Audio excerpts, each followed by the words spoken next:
Great. So let's talk briefly about image optimization. This is really important for two reasons. One, it's just another clue that you can give the search engines about what your web page is about, and as a result, you can rank higher in the search results.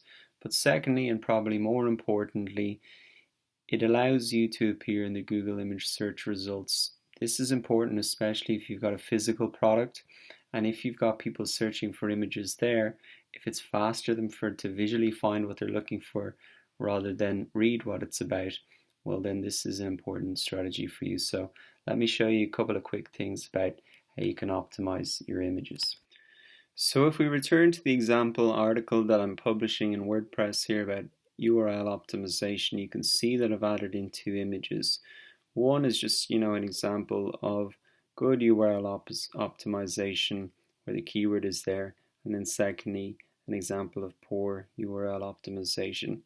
And really there's just two things that you want to focus on. Number one is the alternative text. Make sure your keywords are in there and it's easy to read.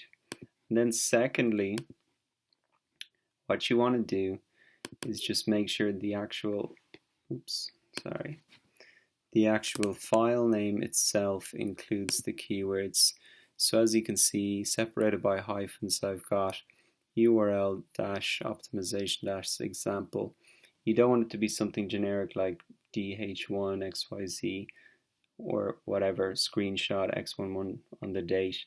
You want to put in actually descriptive keywords that'll help Google and users find your content.